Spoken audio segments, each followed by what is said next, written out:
রে বাবা।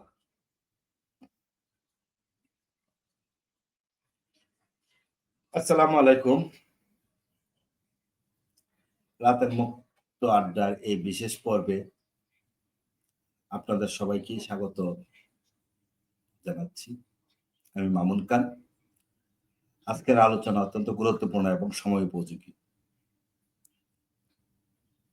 জাতীয় পার্টি রাজনীতি বিভাজন নাকি ঐক্যের পথে?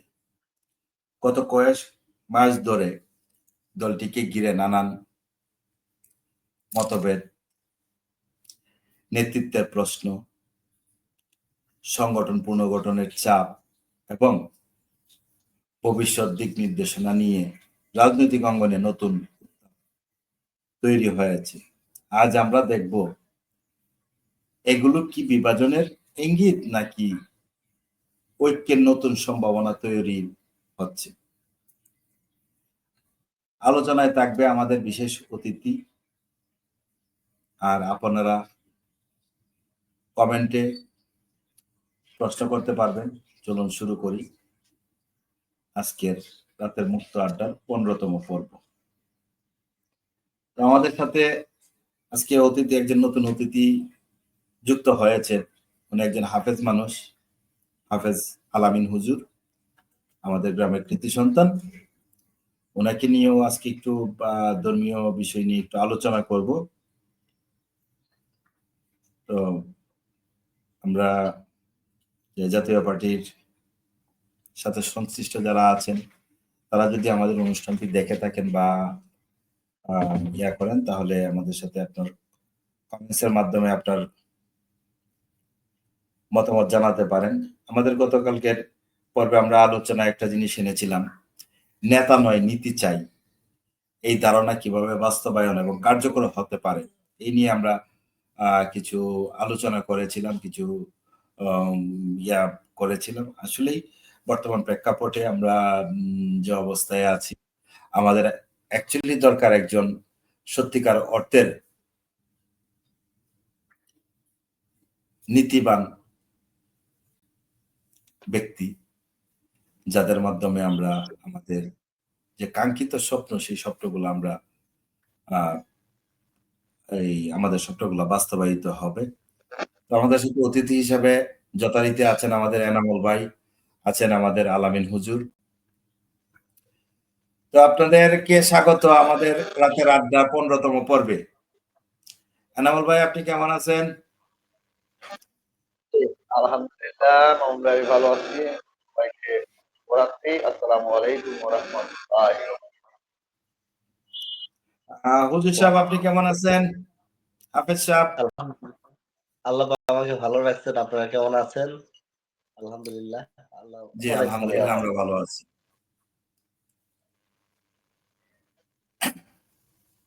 এনামুল ভাই, গতকালকে আমরা কথা বলছিলাম, অ্যাকচুয়ালি আমরা নেতা নয়, আমরা নীতি চাই।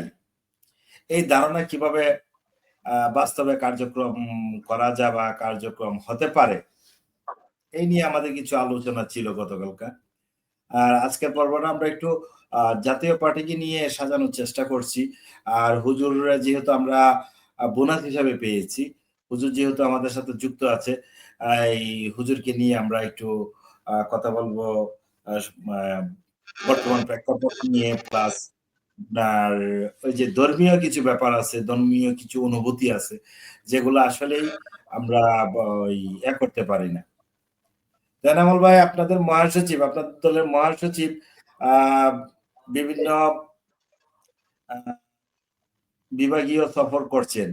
এই ব্যাপারে আপনার যদি কিছু বক্তব্য থাকে একটু বলবেন, তারপর আমরা হুজুরের কাছে যাব, প্লিজ। ধন্যবাদ মামুন ভাই।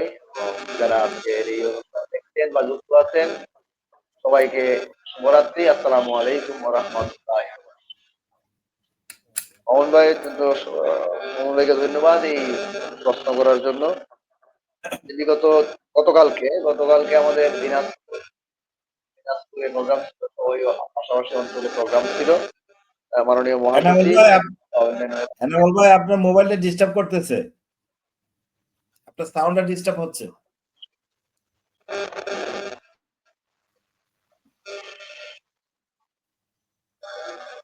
ধন্যবাদ মামুন ভাই। আমাদের জি মাননীয় মহাসচিব গত 14 তারিখ গতকালকে প্রোগ্রাম ছিল আপনার দিনাজপুর সহ পার্শ্ববর্তী অঞ্চলে। মাননীয় মহাসচিব সহ কেন্দ্রীয় অনেক নেতৃবৃন্দ সেখানে গিয়েছেন। মামুন ভাই উল্লেখ করা প্রয়োজন যে আমাদের তরুণ পার্টির মাইক্রোফোনটা ডিস্টার্ব করছে।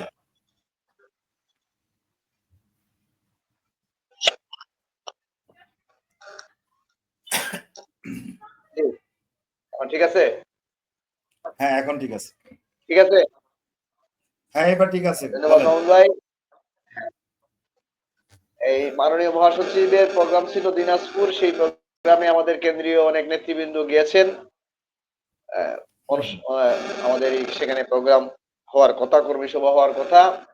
সেখানে মামুন ভাই আমি জাস্ট আপনাকে জানার জন্য আমাদের তরুণ পার্টির নেতৃত্বে তরুণ পার্টির মহাসচিব মাননীয় সদস্য সচিব মুরল জিয়াউর রহমান সহ আমারও সেখানে যাওয়ার কথা, আমরা কয়েকজন যাওয়ার কথা, কিন্তু ঘটনাচক্রে কারণে আমাদের তরুণ পার্টির মাননীয় সদস্য সচিব ব্যক্তিগত সমস্যা, শারীরিকভাবে অসুস্থ, আমিও নিজেও শারীরিকভাবে অসুস্থ থাকার কারণে আমরা যেতে পারি নাই। কিন্তু ঘটনা হলো আপনার সবাই দেশের মানুষ সবাই লক্ষ্য করেছেন, আপনিও লক্ষ্য করেছেন, সেখানে কিন্তু আমাদের প্রোগ্রামকে বাধা দেওয়া হয়েছে, আমাদের প্রোগ্রামকে করতে দেওয়া হয়নি। কিন্তু কেন এখন করতে দেওয়া হচ্ছে না, বা কি এই ব্যাপারে এই কি এই আপনার এই কেন, হ্যাঁ, এই কেনটার এখন উত্তরটা আমরাও জানতে চাই কেন। বিভিন্ন বিভিন্ন দল বিভিন্নভাবে প্রোগ্রাম করছে, আমরা দেখতে পাচ্ছি। যারা আপনার নবাগত কিছু দলও আছে, তারাও প্রোগ্রাম করতেছে। অ্যাকচুয়ালি আপনাদেরকে কিসের জন্য, কি আপনারা এই যে এই ফেসিস্টের দালাল হিসাবে আখ্যায়িত হওয়ার জন্য কি মূলত আপনাদের প্রবলেম, নাকি এর ভিতরে অন্য কোনো উদ্দেশ্য বা অন্য কোনো প্রশ্ন নিহিত আছে?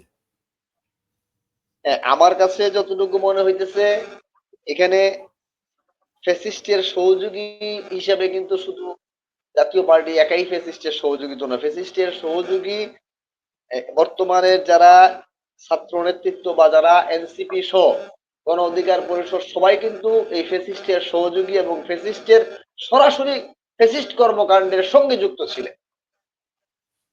এবং ফ্যাসিস্টের সহযোগী হিসাবে যদি যারা নির্বাচনে অংশগ্রহণ করাই যদি ফ্যাসিস্টের সহযোগী হয়, তাহলে বিএনপি জামাত সবাই ফ্যাসিস্টের সহযোগী। আমাদের মানে বিশেষ করে আমাদের কোনো কর্মকাণ্ডে প্রশ্নটা তো অন্য জায়গায়। ওরাও ফেসিস্টের সহযোগী হয়ে থাকলেও তো ওরা তো বিভিন্ন জায়গায় আপনার প্রোগ্রাম সমাবেশ করতে পারছে, কিন্তু আপনারা তো পারছেন না। হ্যাঁ, এখন এই জায়গাতেই প্রশ্ন যে যেখানে দলীয় ভাবে বিগত 5 তারিখের বৈষম্য বিরোধীর আন্দোলনে জাতীয় পার্টি, যেখানে জাতীয় পার্টির সাইনবোর্ড সহ এম কাদের স্যার নিজে সংসদে দাঁড়িয়ে এবং জাতীয় পার্টির সাইনবোর্ড সহ উত্তরাঞ্চলে আমাদের জাতীয় পার্টির 2 জন নেতাকর্মী শহীদ হয়েছে এবং সরাসরি জাতীয় এবং আমাদের অসংখ্য নেতাকর্মীর নামে সেখানে মামলাও হয়েছে, এগুলা রেকর্ড আছে। আমাদের তো শুধু হাও বলি না, আমাদের তো রেকর্ড আছে, আমাদের অসংখ্য নেতাকর্মীর সেখানে মামলা হয়েছে এবং জাতীয় পার্টি তার ব্যানার নিয়ে সেখানে প্রেজেন্ট ছিল। তারপরে এখন এই যে আমাদের এনামুল ভাই, আপনাদের রেকর্ড আছে বা আপনারা সরাসরি যুক্ত ছিলেন আন্দোলনের সংগ্রামের সাথে বা 5 আগস্টের সাথে আপনারা সরাসরি যুক্ত থাকার পরে তো কেন আপনাদের এই সাথে এই বৈষম্য? তাহলে যে বৈষম্য নিয়ে আমাদের 5 আগস্টের সূচনা, সেই বৈষম্য কি আমরা এড়াতে পারছি? এখন তো তাইলে দেখা গেল আসলে বৈষম্য এড়ানো তো কোনোভাবে এড়ানো তো যাই নাই, বরঞ্চ আরো বৈষম্যটা চরম আকারে নির্লজ্জ বেহায়াপনার মাধ্যমে বৈষম্যটাকেই প্রতিষ্ঠিত করা হইতেছে একদম চরম নির্লজ্জ ভাবে। মানে আমরা গ্রামের ভাষায় যেটা বলি যে ল্যাংটা হইয়া, রাজনৈতিক ভাবে ল্যাংটা হইয়া যে বৈষম্যমূলক আচরণ করা হইতেছে আমাদের সাথে। নাকি বর্তমানে আপনাদের রাজনীতি ভাই একটু, বর্তমানে আপনাদের যে রাজনীতির প্রেক্ষাপট বা আপনারা যে রাজনীতি করতেছেন, আপনাদের রাজনীতির নেতৃত্বে যে বিরোধ বা মতভেদ দেখা দিচ্ছে, সেটাই কি একটা বড় কারণ হয়ে যাচ্ছে, বা সেটা সুযোগে কি কেউ কেউ নিচ্ছে কিনা, এভাবে কি কখনো ভেবে দেখেছেন? এখন আসলে এখানে অন্তরালে অন্তরালে কারা কলকাঠি নাড়ছেন বা কারা এদের সঙ্গে যুক্ত আছেন, সেই ব্যাপারটা যারা শুধু এক্সিকিউশনে আছেন, যারা মূল ভূমিকায় আছেন, তারাই বলতে পারবেন তারা কার কার দ্বারা ভাইস্ট, যারা এখন এই না বৈষম্যমূলক না, আচরণটা আমাদের সঙ্গে করতেছে। আমি অ্যাকচুয়ালি বলতে চাচ্ছিলাম বর্তমান জাতীয় পার্টি রাজনীতিতে যে নেতৃত্বের যে বিরোধ বা মতভেদ দেখা দিচ্ছে, এগুলাই কি সাময়িক ভাবে কি আপনাদের কি প্রবলেম ক্রিয়েট করছে, যে আপনারা এই এতে এই যে সভা সমাবেশ আপনাদের দুর্বলতার আরেকটা জায়গা মানে পেয়েছে সিনিয়র নেতৃবৃন্দ না থাকার কারণে? এটা কি অনেকটা এরকম? এইটা এইটা এইটা এইটা তো আমি এই যে এই যে এই কারণেই বললাম যে অন্ধকারে বা অন্তরালে কে কলকাঠি নাড়ছে সেই ব্যাপারটা তো আমি ক্লিয়ার বলতে পারতেছি না। আমি যাদেরকে দেখতেছি সামনে, তাদের বাহিরে অন্য কাউকে তো আমি দুষতে পারতেছি না। আমি মন গড়া ভাবে তো কারো কারো উপরে আমি দোষ চাপাতে পারতেছি না। আমার আমার যতটুকু যেটা যেটা দেখা দিতেছে সামনাসামনি, ওনারা বলতে পারবেন ওনারা কার দ্বারা ভায়াস হয়েছে, কার প্ররোচনায় বা ইনফ্লুয়েন্সে ওনারা আমাদের সঙ্গে এই আচরণগুলা করতেছে, এটা শুধু উনারাই বলতে পারবেন। ওনারাই আমি বলতে তো পারেন। যার সামনে দেখতেছি তার বাহিরে তো অন্য কিছু বলতে পারি না। না, যাই হোক, আমাদের সাথে আরেকজন নতুন অতিথি যুক্ত হয়েছেন। আমার অত্যন্ত স্নেহভাজন আলামিন হুজুর, উনি একজন হাফেজ মানুষ। ওনাকে আপাতত প্রথম অবস্থায় কোনো প্রশ্ন করব না। হুজুর, আপনি আপনার পরিচয়টা দিয়ে এই আপনার একটা মানে দর্শকদের উদ্দেশ্যে বা এই আমাদের এই লাইভ উদ্দেশ্য করে যদি কিছু বলার থাকে একটু বলবেন, তারপরে আপনার কাছে একটা প্রশ্ন নিয়ে আসবো। মূলত একটা প্রশ্ন আছে, যে প্রশ্নটার জন্যই মানে আপনাকে আজকে বিশেষভাবে রাখা বা যুক্ত করা আর কি। আসসালামু আলাইকুম রহমতুল্লাহ। যারা এটার সাথে জড়িত আছেন, যারা এটা করতেছেন, সকলকে আমার অন্তঃস্থল থেকে সালাম। আসসালামু আলাইকুম রহমতুল্লাহ। ওয়ালাইকুম আশা আসসালাম। করি সকলেই ভালো আছেন। তো আলোচনা, সমালোচনা করলে মানুষের জ্ঞান বাড়ে। এক।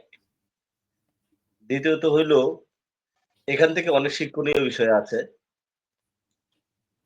যে মানুষ যদি ভুল করে, নিজের হুম, ভুল কিন্তু নিজে ধরতে পারে না আমি কোন জায়গায় ভুল করতেছি। যখন কারো সাথে রাইট। আলোচনা করা হয়, কোনো একটা পরিবেশে বসা হয়, তখন আমার ভুলগুলি কোথায় হচ্ছে এটা কিন্তু ধরা যায়। তো আজকে যে একটা আমরা এখানে লাইভ টক শোতে বসছি, আলহামদুলিল্লাহ। হয়তো আমি এরকম কাজে অভ্যস্ত না, করি না। যেহেতু আমার চাচা মামুন খান, মশিউর রহমান খান মামুন, উনি গত নির্বাচনে চেয়ারম্যান পদপ্রার্থী ছিলেন। আলহামদুলিল্লাহ ওনার জন্য যথেষ্ট খাটাখাটনি আমরা করেছি। যেহেতু আমাদের ইউনিয়নের, আমার বাড়ির, আমার চাচা। যাই হোক, আল্লাহ তাআলা তকদিরের ফায়সালা যা রাখছেন তাই হইছে। আমরা দোয়া করছি এরকম, আল্লাহ তাআলা যার দ্বারাতে সমাজের কল্যাণ হয়, ভালো হয়, আল্লাহ তাআলা তাকেই যেন এই সমাজের যে কর্ণধার, অর্থাৎ নেতৃত্বের আসনে আল্লাহ তারই যেন উপবিষ্ট করে। তো এখানে আলোচনা চলতেছিল। তো আমার ভাই, যে একটা এনামুল ভাই একটা কথা বলছেন যে বৈষম্য, আমি এদিকে যেতে চাচ্ছিলাম না। কিন্তু তারপরেও আমি এই কথাটা যেহেতু আমার বিবেকে আলোচনা নাড়া থাকলে দিতেছে। অবশ্যই আলোচনায় অংশগ্রহণ করা এটা অশোভনীয় কিছু না। হ্যাঁ, হ্যাঁ। এজন্য আমি বলতেছিলাম, যদি বৈষম্য বিষয়টা যদি এরকম হয়, একজন মানুষ অপরাধ করেছে, তার কি বিচার হওয়া দরকার কিনা? অবশ্যই। প্রথমত আমি এই কথাটা জানতে চাই। বিচার হওয়া দরকার কিনা? এখন তার বিচার করতে গেলে যদি এটা যদি বৈষম্য হয়ে যায়, যে তার উপর এটা জুলুম হচ্ছে, একটা ইয়ে হচ্ছে, তাহলে এটা কি, তাহলে যে ব্যক্তি অন্যায় করেছে তার কি বিচার কোনোদিন হবে?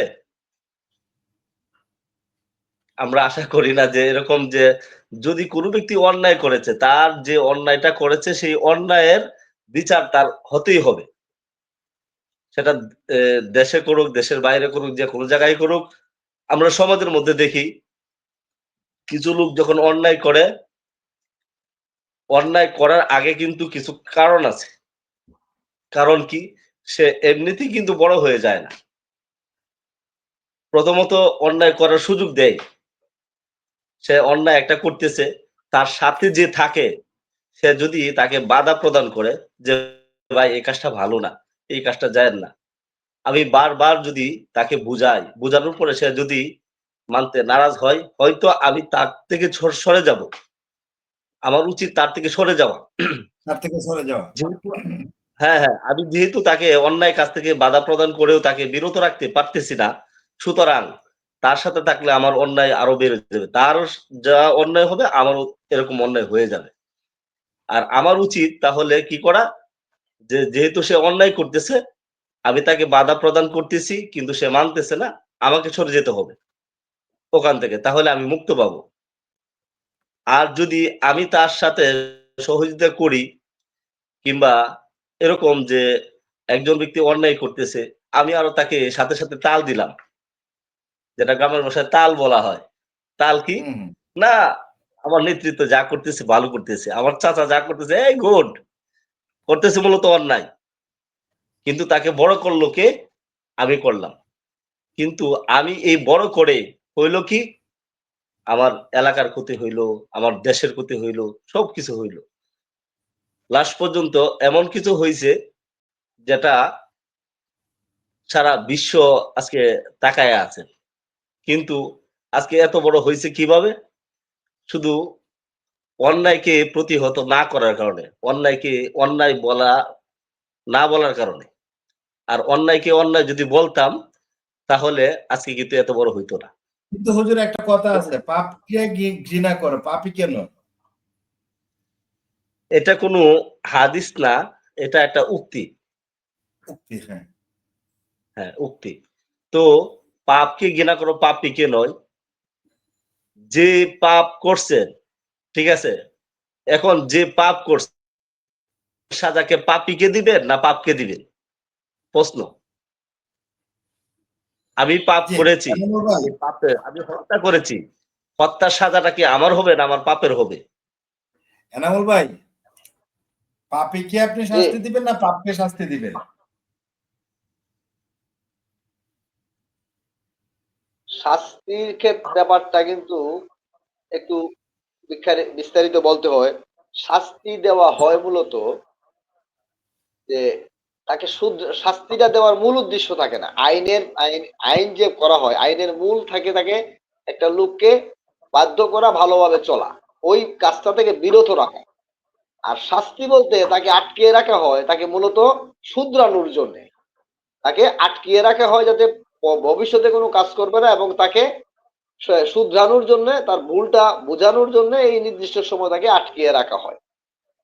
মূলত একজন ব্যক্তিকে তার কৃতকর্মের জন্য, যে সে যে ভুল করছে, এই ভুলটা বোঝানোর জন্য একটা নির্দিষ্ট সময়, প্রতিটা আইনের ক্ষেত্রে একটা নির্দিষ্ট সময় বাইন্ডিংস দেওয়া আছে, যে এতটুক সময় থাকলে এই এই অপরাধের জন্য এতটুক সময় সে যদি আবদ্ধ থাকে, তাকে অন্য কোনো কর্মকাণ্ড না করতে পারে, সে অন্যান্য সুবিধা থেকে বঞ্চিত থাকে, তাহলে তার এই কর্মটা সম্পর্কে সে অনুশোচনা হবে, তার শুধরানোর এটা সুযোগ পাবে, আর সুযোগ কিন্তু সৃষ্টি হবে, তার মনের পরিবর্তন হবে। এই কারণেই মূলত এই শাস্তি বা সেই বিধানটা করা। সুযোগটা আসলে তো সেই সুযোগটা এনামুল ভাই, যে সেই সুযোগটা কি অ্যাকচুয়ালি পাওয়া যাচ্ছে জি, বা হচ্ছে কি? কারণ একজনকে আপনার যে পাপের জন্য বা যে খারাপ কাজের জন্য আপনি শাস্তি প্রয়োগ করছেন, আবার এই শাস্তি আপনার শাস্তি হিসাবে সাব্যস্ত কিংবা সে দোষী হিসাবে সাব্যস্ত হওয়ার আগেই যদি তাকে আপনার ৩ মাস ৬ মাস আপনার অন্ধকার কুটিরে আপনি আটকিয়ে রাখেন, তাহলে কি আপনার ব্যাপারটা কেমন যেন একটু গুটলেটের মতো হয়ে গেল না? এখনের বর্তমান সমাজের সঙ্গে আইন যে সময় তৈরি হয়েছে, আইন তো তৈরি হয়েছে দীর্ঘদিন আগে। আইন তো আমাদের জি। এই দেশের আইনগুলো চলতেছে হইলো আপনার ব্রিটিশ আমলে এটা সৃষ্টি করেছে। ব্রিটিশরা সৃষ্টি করছে অনেক গবেষণার মাধ্যমে। হ্যাঁ, সৃষ্টি করছে, তাও খুব বেশি দিন আগে না। এটা ধরেন আপনার এই আমাদের এই যে শাস্তিদণ্ড বিধিগুলা তৈরি হয়েছে 1800 সামথিং, 1800 সালের 1860, 1872, এই টাইম গুলা, মানে খুব বেশি আগে না কিন্তু। তবে দীর্ঘদিন যাবত তারা এটা নিয়ে গবেষণা পর্যালোচনা করে তারা মোট একটা কমপ্লিট রূপ ধারণ করছে যতটুকু সম্ভব হয়েছে। আমাদের হাফেজ এগুলো সাহেবের তো হইলো আপনার অনেক দিনের আগের। জি, আমরা হাফেজ মানে এত বিস্তারিত ভাবে তো বর্তমান এখন ভাই একটু একটু শর্টের ভিতরে একটু আনসারটা দেওয়ার চেষ্টা করবেন। আমাদের যে এই হাফেজ সাহেব যে উনি যে প্রশ্নটা করেছিলেন, যে শাস্তিটা অ্যাকচুয়ালি কাকে দিব, পাপীকে দিব না পাপকে দিব? না, শাস্তি তো পাপীকেই পাইনি, যে কর্মটা করে সেই তাকেই পাইতে হবে। এখানে ওই যে আপনি যে কথাটা বলছেন, যে কথাটা বলছেন পাপকে ঘৃণা করো পাপীকে নয়, এখানে শব্দটার মূল থিমটা হলো পাপকে ঘৃণা করো। এখানে হলো ঘৃণা হলো মূল শব্দটা। এখানে বলা হয়েছে পাপকে ঘৃণা করো পাপীকে নয়, মানে পাপীকে আপনি ঘৃণা করবেন না, পাপীকে আপনি শুধরানোর জন্য তাকে সুযোগ শুধরানোর দিবেন, জন্য তাকে পাপ থেকে বিরত রাখার জন্য, শরীর বিরত রাখার জন্য তাকে মোটিভেট করবেন, সহযোগিতা করবেন, তাকে সুযোগ দিবেন এবং তাকে, হ্যাঁ, তাকে সহযোগিতা সেইভাবে করবেন যাতে যাতে সে সে পাপ পরিবর্তন কাজ হইতে থেকে পারে। বিরত থাকতে পারে।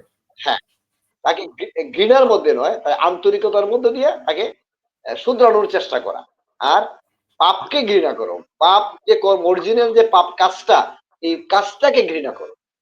জি, যে আমরা করতেছে তাকে ঘৃণা করলে তো কাজটা হবে না, তাকে শুধরানোর সুযোগ থাকবে না। একটু হাফেজ সাহেবের কাছে যেতে চাই। আচ্ছা ঠিক আছে, আমি বুঝলাম যে আনামুল ভাই বলতেছিল যে বিষয়টা হচ্ছে যে পাপকে ঘৃণা করো পাপীকে নয়। কিন্তু এখন পাপটা কোন লেভেলের হয়েছে সেটা শুধরানোর মতো কিনা আল্লাহ তাআলা তার কালামের মধ্যে ইরশাদ ফরমান, কুতিবা আলাইকুমুল কিসাসু ফিল কাতলা। যখন কোন ব্যক্তি কাউকে হত্যা করে, হত্যার বদলে হত্যা করো। এটা কোরআনের আয়াত। কোন ব্যক্তি যদি কাউকে হত্যা করে তাহলে তাকে হত্যা করো। কারণ কোরআনের বিধান যদি বাস্তবায়নে কায়েম থাকতো তাহলে মানুষ এত দুর্নীতি অপরাধ করতে পারতো না। একটা হত্যার বদলে যদি তাকে হত্যা করা হইতো, অন্য যত সব হত্যাকারী আছে, ডাকাত আছে, তারা কি করতো? শুধরায় যাইত। যে আজকে আমি যদি কাউকে হত্যা করি, আমাকেও তো হত্যা করা হবে। তাহলে কেউ কি আর হত্যা করতে পারতো?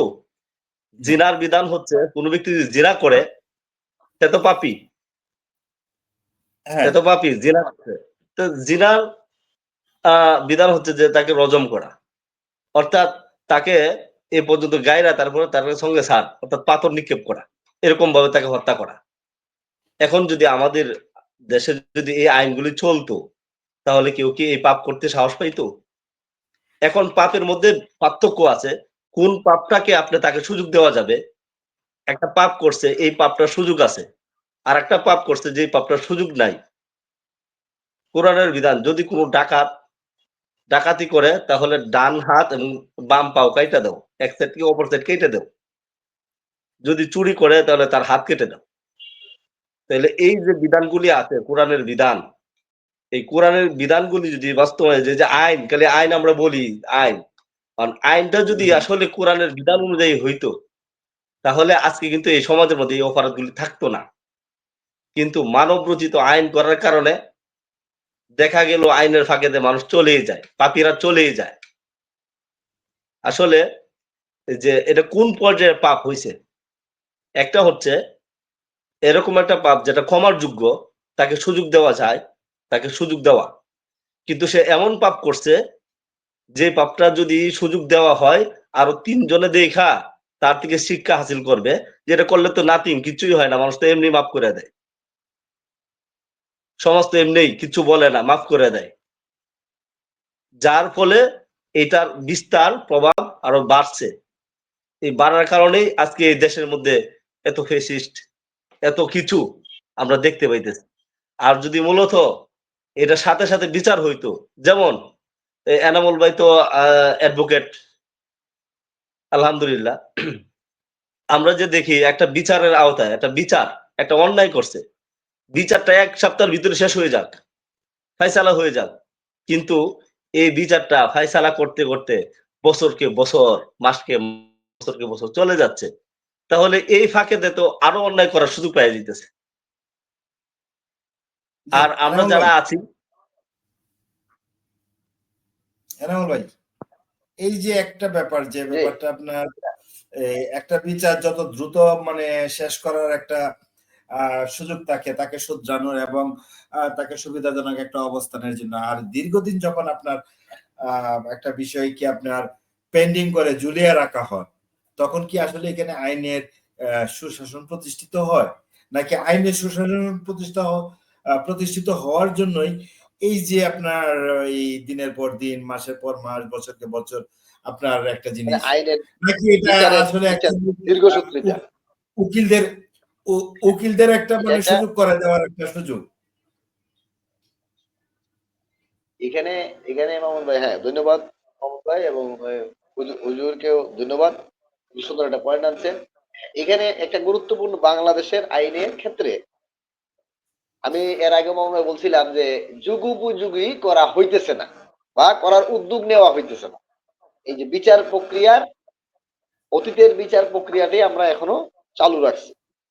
এখানে আইনের যে দীর্ঘসূত্রিতা, বিচারের যে দীর্ঘসূত্রিতা, এটা একটা বর্তমান সমাজের জন্য একটা অশুভ দিক।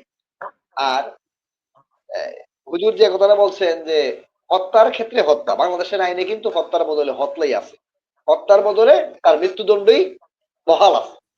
এটা কিন্তু সে ইউরোপের ইউরোপের অনেক দেশেই নাই, কিন্তু বাংলাদেশে কিন্তু হত্যার বদলে হত্যাই এখনো আছে। এবং এটা কোরআনের সাথে সামঞ্জস্যপূর্ণ, কোরআনের সাথে মিল রেখেই এই আইনটা হয়েছে। এই যারা যখন আইনগুলা করছে, যারা ব্রিটিশরা কিন্তু সব দেশের সব আইনের সঙ্গে সাংঘর্ষিক হয় এরকম কোনো কিছু মোটামুটি এড়াইয়ে চলার চেষ্টা করছে। এবং এই আইনটা কিন্তু তারা কোরআনের, আমাদের এই অঞ্চলের কোরআনকে কিন্তু ব্রিটিশরা বা ইউরোপিয়ানরা যেভাবে মানে, আমরা কিন্তু সেইভাবে মানি না। এখানে এটা গুরুত্বপূর্ণ পয়েন্ট। এখানে এখানে কিন্তু বাংলাদেশের এই আইনের মধ্যে দণ্ডবিধিতে এই হত্যার বদলে তার তার শাস্তি, সর্বোচ্চ শাস্তি আপনার মৃত্যুদণ্ড। এটা কোরআনিক আইন, কোরআনের সাথে এটা সামঞ্জস্যপূর্ণ, এবং ওই আইনটাকে নেওয়া হয়েছে। এখন প্রশ্ন হইল, দীর্ঘসূত্রিতা একটা গুরুত্বপূর্ণ বিষয়, এটা কিভাবে সংস্কার করা যায়। আরেকটা বিষয় হলো যে আপনি যে অন্যান্য আইনগুলো, আইনের যে প্রয়োগের ক্ষেত্রে বিচার, একজন লোককে আপনি আগে সাব্যস্ত করবেন, সাক্ষ্য প্রমাণ, এই সাব্যস্তর ক্ষেত্রে আমাদের যে ব্যক্তিগত অবস্থান, যারা এই বিষয়গুলোর সাথে জড়িত, আমরা কিন্তু শুধু অন্যকে দোষী সাব্যস্ত করার জন্য ব্যস্ত থাকি, মিথ্যাভাবে, ভুলভাবে। এই টেন্ডেন্সিটা কিন্তু আমাদের মানুষের, এই বাংলাদেশের প্রতিটা মানুষের মধ্যে কাজ করে, যে অপরাধটা অন্যের ঘাড়ে চাপানো। এবং যে কাজগুলা আপনার প্রধান, মিথ্যা বলা, আগে একটা আগে জিনিস, শুধু একজন ব্যক্তির আগে প্রধান প্রয়োজন হলো মিথ্যা কথা বলা থেকে বিরত থাকা। কিন্তু আমরা কিন্তু এখানে বিরত নাই, আমরা কিন্তু মিথ্যাটাকে সত্য বলে চালিয়ে দিতেছি। যেমন আপনি বললেন চুরি ডাকাতির কথা, তারপরে সুদের কথা কিন্তু হুজুর বলেন নাই, এ জিনার কথা বলছেন, সুদের কথা কিন্তু বলেন নাই। সুদটা কিন্তু জিনার চেয়েও গুরুত্বপূর্ণ, মানে ক্ষতিকারক এবং বড় বড় অপরাধ। এই যে বড় অপরাধ গুলাকে আমরা কিন্তু সহজভাবে নিয়ে নিতেছি, আর অন্যান্য অপরাধকে আমরা হাইলাইট করতেছি, এবং এটা মিথ্যাভাবে আরেকজনের উপরে চাপানোর চেষ্টা করি। এখানেই হলো সবচেয়ে বড় সমস্যা। বর্তমান সমাজটা এলোমেলো লাগছে এই কারণে, এই জটিলতা সৃষ্টি আচ্ছা, হয়েছে এই কারণে। এই প্রথম যে সব এলোমেলো, যেটা গুরুত্ব দেওয়ার দরকার, এটাতে গুরুত্ব কম দেওয়া হইতেছে। আর যেটা গুরুত্ব বেশি দেওয়া কম দেওয়া দরকার এটা বেশি গুরুত্ব দেওয়া উচিত। প্রবলেমটা হয়েছে এই জায়গায়। হাফেজ হ্যাঁ সাহেব, বলেন। হাফেজ তাহলে সাহেব, আমি বুঝতে পারলাম এই যে আপনারা বললো যে একটা মানে ঘুষকে বা সরি সুদকে সুদকে, হ্যাঁ সুদকে গুরুত্ব কম দেওয়া হচ্ছে, সত্যি কি সুদকে গুরুত্ব কম দেওয়া হচ্ছে? এখন তো সুদ তো আমার আমাদের কথা প্রতিটি রন্ধে রন্ধে, মিথ্যা। প্রতিটি কর্মকাণ্ডে, আমরা যে বাসায় থাকি, যে বাড়িতে থাকি, সেখানেও সুদের ছোঁয়া আছে। যে যে দোকান থেকে আমি পণ্য কিনি, যে দোকান থেকে আমি পণ্য ক্রয় করি, সেই দোকানেও তো সুদের আছে, কারণ আমি ব্যাংক সুদ নিয়ে আমি ব্যবসা পরিচালনা করছি কিংবা ইয়া করছি। মানে বাংলাদেশে এমন কোন সেক্টর আপনার ওইরকম ভাবে নিট অ্যান্ড ক্লিন দেখাতে পারবেন না আমার মনে হয়, যে আপনার এখানে সুদবিহীন ভাবে ইয়া চলে। আমি কিন্তু আমার প্রশ্নের উত্তর পেয়ে গেছি। জি, আমি কিন্তু না আমার সেটা প্রশ্নের উত্তর পেয়ে গেছি। আমি আমার প্রশ্নের উত্তরটা এভাবেই পাইছি। আমার উদ্দেশ্য ছিল যে আপনারা যে প্রশ্ন করছেন যে পাপকে ঘৃণা করো, পাপীকে নয়। এখন আপনি আপনি পেলে তো প্রশ্নের হবে উত্তর না, দিয়ে দিবেন। আপনি পেলে ঠিক তো আছে? হবে না, আমাদেরকেও জানাতে হবে, এবং আপনি কি পেলেন আমাদের যে কাঙ্ক্ষিত দুই একজন দর্শক তাদেরকেও তো জানাতে হবে, তারাও তো বুঝতে হবে। না, না, না। এই যে আমরা যে জানতাম যে পাপকে ঘৃণা করো, পাপীকে নয়। ঠিক না? কিন্তু হুম, আসলে যে কথাটা বললাম, এটা এক্সাম্পল স্বরূপ এরকম বলা যেতে পারে যে আপনি মনে করেন আজকে একটা কাজ করতেছেন। সাইকেল চালাইতেছেন। যদি অ্যাক্সিডেন্ট করেন, সাইকেল চালাইতে যেয়ে যদি অ্যাক্সিডেন্ট করেন তাহলে আপনি কি হবে? হাত পা ব্যথা অর্থাৎ চুলে যাইতে পারে, একটু ব্যথা পাইতে পারেন। এরকম নাকি? জি, যদি আপনি মোটরসাইকেলে অ্যাক্সিডেন্ট করেন, আরো মারাত্মক। যদি কোন সেটাই ব্যক্তি দেখাচ্ছিলাম। বিমানে অ্যাক্সিডেন্ট করে, তাহলে এখানে কি কোন সুযোগ আছে? সাইকেলে না, অ্যাক্সিডেন্ট করলে সুযোগ আছে। তাকে সুযোগ দেওয়া হয়। কি সুযোগ? তাকে মেডিকেল নেওয়া হয়, হাসপাতালে নেওয়া হয়। তারপরে দেখা গেছে ওষুধ পানি দিলে ভালো হয়ে যায়। ভালো কিন্তু হয়ে যে যায়। নাকি বিমানে দুর্ঘটনা ঘটাইলো, বিমান অ্যাক্সিডেন্ট করলো, তার কি সুযোগ আছে? না, এখন আচ্ছা কথা ঠিক আছে, হইলো আমরা অ্যাকচুয়ালি আপনার উত্তরটা পেয়ে গেলাম। যেভাবে আহ করার দরকার ছিল। জি হাফেজ সাহেব, জি, একটা প্রশ্ন অনেক ক্ষেত্রে অনেক সময় আমরা শুনি, এটা ইমান আমল নামাজ এই প্রসঙ্গে অনেকেই আপনার উক্তি করে, অনেকেই বলে যে আমার অ্যাকচুয়ালি ইমান আছে, আমার নামাজ না পড়লে আমি বেহেশতি। এই কথাটাকে আপনি কিভাবে মানে ইয়ে করবেন? এটা আমার কথা না, এটা অনেকেই বলে, অনেকেই মনে করে। আচ্ছা। তাহলে ১ম প্রশ্নের উত্তর তো আপনারা পাইছি। আমরা পাইছি না? যে হ্যাঁ, পাপকে ঘৃণা করো, পাপীকে নয়। এই প্রশ্নের উত্তর কি আমরা পাইছি? হ্যাঁ অর্থাৎ পেয়েছি। পাপীকে কখন মাফ করা যাবে? যখন এর সামথিং কিছু হয় তখন তাকে মাফ মানে করে দেওয়া যাবে। মোটরসাইকেল অ্যাক্সিডেন্টের মাধ্যমে মানে হ্যাঁ, যেটুকু হ্যাঁ। পাওয়া যায় এটার কিন্তু মাধ্যমে, এর চেয়ে বেশি হ্যাঁ, হলে আপনার পাওয়া সম্ভব না। না। ঠিক তে আছে? তাহলে আমরা বুঝতেছি যে এমন পর্যায়ে যদি কেউ নবীর বিরুদ্ধে কটূক্তি করে তার কোন ছাড় হবে না। সেটা আল্লাহর সেটা ঠিক। আপনার আপনার কথা ঠিক আছে। সেটা প্রেক্ষাপট ছিল একটা সময়। আপনার মানে যেহেতু যে প্রসঙ্গে আমাদের আলোচনাটা একটু এইখানে আসছে, পাপকে ঘৃণা করো, পাপীকে নয়। সেটা আমাদের ছিল কি জাপাকে। জাপাকে আপনার তার যে সাংবিধানিক যে এই আপনার এই কি বলে? এই সাংগঠনিক কর্মকাণ্ড পরিচালনা অধিকার। করার যে একটা স্বাভাবিক গতি বা অধিকার, সেটা থেকে অধিকার। বঞ্চিত করা। সেটা ছিল ৫ আগস্টের সাথে যখন স্বৈরাচার বলি আর এই ফ্যাসিস্ট বলি, আ যাই বলি না কেন, তাদেরকে বিতাড়িত করার সাথে, সাথে তখন তখনই দরকার ছিল এই জাপাকেও বিতাড়িত করা। সেটা যেহেতু হয়নি, এবং আপনি যখন শপথ গ্রহণ করছেন, শপথ ছিলেন, আপনি যখন ঐক্যমত মানে সরি, প্রথম অবস্থায় যখন ২-৪ টা মিটিং ডাকছেন আপনি সর্বদলীয়, সেখানেও তাকে আপনার অংশগ্রহণের সুযোগ দিয়েছেন। এখন আবার একটা পর্যায়ে এসে আপনি এই প্রোগ্রাম, সমাবেশ অন্যান্য দলকে করতে দিচ্ছেন। কিন্তু জাতীয় পার্টি প্রোগ্রাম সমাবেশ করতে গেলে আপনার বাধা দিচ্ছেন। এটার মধ্যে এক ধরনের বৈষম্য তৈরি হয়ে গেল না? আমার প্রশ্নটা ছিল অ্যাকচুয়ালি এই জায়গায়। এই কথাটা বলতে গেলে যে এনামুল ভাই কি কষ্ট পায় কিনা জানি না। যেহেতু এনামুল ভাই জাপার একজন না না না বড় না, আমরা তারপরে আসবো কিন্তু ওই জায়গা না, ওই যে এই আমি মনে করি আমার ইমান ঠিক আছে, আমার নামাজ না পড়লে চলবে। এই যে এরকম ধরনের কিছু মানুষ এই উক্তি করে, এই ব্যাপারটা নিয়ে কথা বলবো। তো আপনি এই ফাঁকে এই এনামুল ভাইয়ের মানে এটা শেষ করেন। আচ্ছা। তাহলে আমি এই কথাটা বলতেছিলাম, এনামুল ভাইয়ের ব্যাপারটা বলতেছিলাম যে আজকে ওই যে ১ম এই তো আমি আপনার কাছে যে কথাটা বললাম, অর্থাৎ আমি আপনার সাথে ছিলাম। আমি এমপির সাথে থাকি, মন্ত্রীর সাথে থাকি। এখন এমপি ভুল করতেছে, আমি বারবার ভুলগুলি ধরায় দিতেছি। যদি এমপি সেই ভুলগুলি, ঠিক আছে, না শুধরায় তাহলে আমাকে এখান থেকে সরে যেতে হবে। আমাকে বাঁচতে হইলে। আর যদি আমি এখান থেকে না সরি, তাহলে তো আমাকে পাবেই। বিগত যে নির্বাচনগুলি হইছে, একমাত্র জাপার কারণেই আওয়ামী লীগ এত সাহস পাইছে। জি, এনামুল ভাই, একমাত্র আচ্ছা জাপার কারণেই আওয়ামী লীগ ওই এই নির্বাচনগুলো পরিচালনা করার বা বৈধতা দেওয়ার বা সাহস পাচ্ছিল, এটা আমাদের হাফেজ সাহেবেরও মানে অভিমত। আপনি কি বলেন? অভিমত। আচ্ছা ধন্যবাদ হাফিজ সাহেব এবং মামুন ভাই। এখন হুজুরের প্রশ্নের উত্তরটা আমি দেই যে যদি নির্বাচনেরটাই বৈধ হয় তাইলে হাফিজ সাহেব কি এই বিগত 23 সাল পর্যন্ত 22 সাল পর্যন্ত বাংলাদেশে ছিলেন কিনা? যদি বাংলাদেশে থেকে থাকেন তাইলে 23 সাল পর্যন্ত তো সংসদে বিএনপি ছিল। বিএনপির 5 জন প্রতিনিধি এবং 2 জন মহিলা প্রতিনিধি। 7 জন ছিল। এই ব্যাপারটা কি হুজুর 7 জানেন? জন আর 2 জন বা নয়, এই দেশের টোটাল মানুষ কি 9 জন জানে? ছিল। টোটাল 9 জানি, জন এমপি জানি। হয়েছিল। না না না 7 জন। 2 জন 5টা সিট তারা পাইছে, তারা 5 জন 5 জন তারা 7 পাইছে আর জন 2 জন বিজয়ী হইলো হয়েছিল।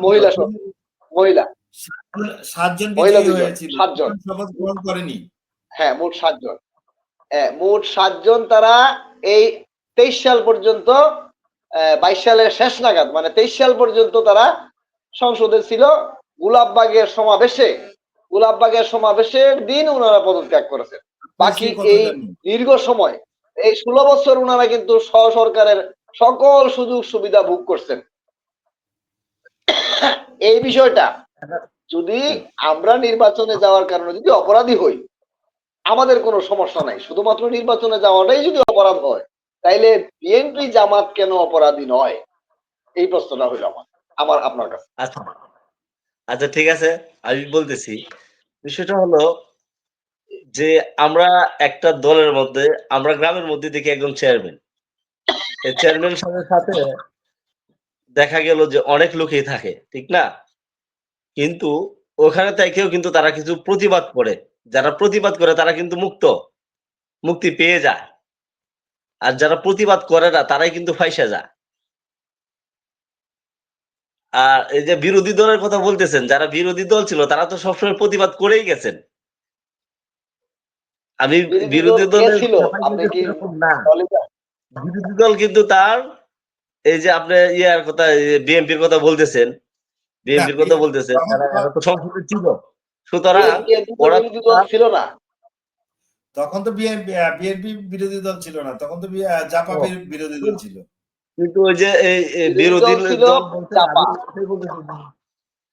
আমি এই কথাটাই বলতে চাইতেছিলাম হ্যাঁ বিরোধী দলের যে বিরোধী দল বলতে যে বিএনপির যারা সংসদ সদস্য ছিল তারা কিন্তু বারবার প্রতিবাদ করেই গেছে। হ্যাঁ ঠিক আছে? প্রতিবাদ করেই ওই গেছে। জায়গাটাই প্রতিবাদ।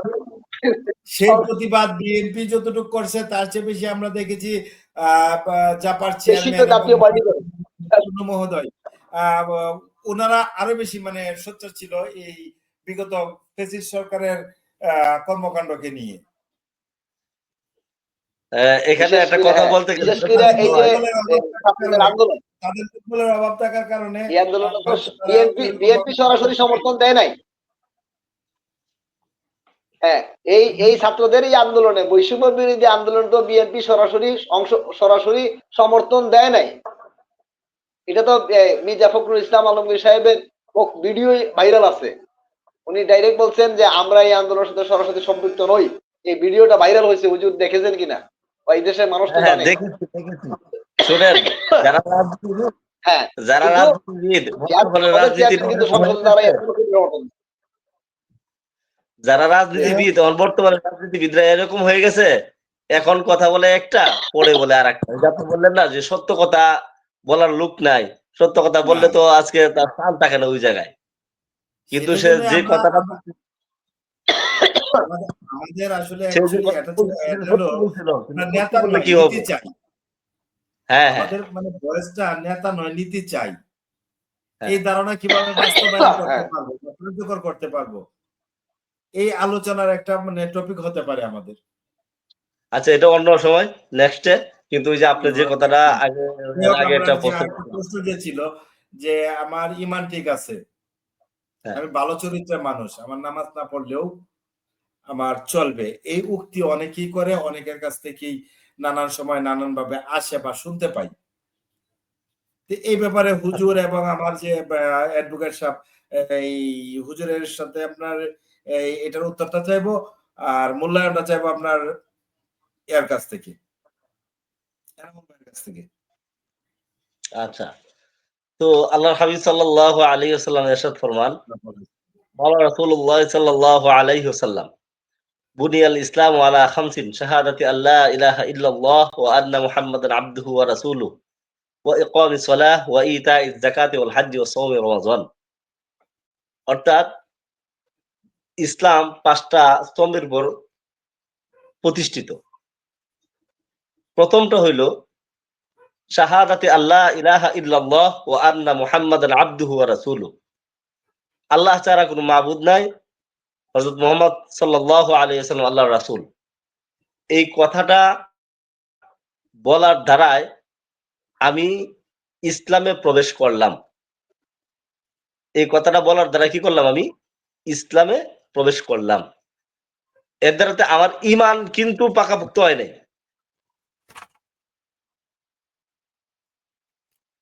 জি, বলেন, শুনছি। এই আমার ঈমান কিন্তু পাকাপোক্ত হয় না। আমি কি ইসলামের মধ্যে প্রবেশ করছি। ইসলামের মধ্যে প্রবেশ করছি এই কথাটা বলে, যে শাহাদাতে আল্লাহ ইলাহা ইল্লাল্লাহ ওয়া আন্না মুহাম্মাদান আবদুহু ওয়া রাসূলুহু। আল্লাহ ছাড়া কোনো মাবুদ নাই, হযরত মুহাম্মদ সাল্লাল্লাহু আলাইহি ওয়াসাল্লাম আল্লাহর রাসূল। এই কথাটা বলে কিন্তু আমি ইসলামে প্রবেশ করছি। কিন্তু ইসলামে প্রবেশ করার পর আমার যে ঈমানটা মজবুত হওয়ার জন্য, আমার ঈমানটা পরিপূর্ণ হওয়ার জন্য, ওয়া ইকামিস সালাহ ওয়া ইতাইজ যাকাত ওয়াল হজ্জি ওয়া সাওমি রমাযান, অর্থাৎ আল্লাহর যে বাকি বিধানগুলি আছে সমস্ত বিধানগুলি যদি পালন করি তাহলে আমার ঈমানটা পরিপূর্ণ। আর যদি কিছু মানলাম কিছু মানলাম না, তো এটা তো আল্লাহর দয়া। ওই যে কথাটা বলে যে এ না হইলে কি হইব, চোর হইলে কি হইব, আমার ঈমান ঠিক আছে। এই কথাটা তো আল্লাহর দয়া, যে কোনো সময় যে এই কথাটা অস্বীকার করার না। অর্থাৎ এটা তো আল্লাহর দয়া, আল্লাহ যে কোনো সময় কাউকে মাফ করে দিতে পারেন। কিন্তু আল্লাহর হুকুমগুলি আমি মানবো না আর আল্লাহ আমাকে মাফ করে দিবেন, এটা কিভাবে আশা করেন? আল্লাহ তো আমাকে জ্ঞান দিয়েছেন, আল্লাহ তো আমাকে হায়ান জানোয়ার বানাই নাই, আমাকে মানুষ বানাইছেন, আশরাফুল মাখলুকাত বানাইছেন, সৃষ্টির শ্রেষ্ঠ বানাইছেন। কিসের জন্য? শুধু আল্লাহকে সাক্ষী, আল্লাহর পরিচয় দেওয়ার জন্য। জি, কিন্তু এনামুল ভাই। আল্লাহ তাআলা যে হুকুমগুলি করছেন, যে ওয়াকামিস সালাহ, তোমরা নামাজ কায়েম করো, নামাজ পড়ো, ওয়া ইতা যাকাত, যাকাত প্রদান করো, ওয়াল হজ, হজ করো, ওয়া সাওমি রমাযান, রমজান আসলে রমজানের রোজা রাখো। এটা কি তোমার ঈমানটাকে পরিপূর্ণতা দান করে।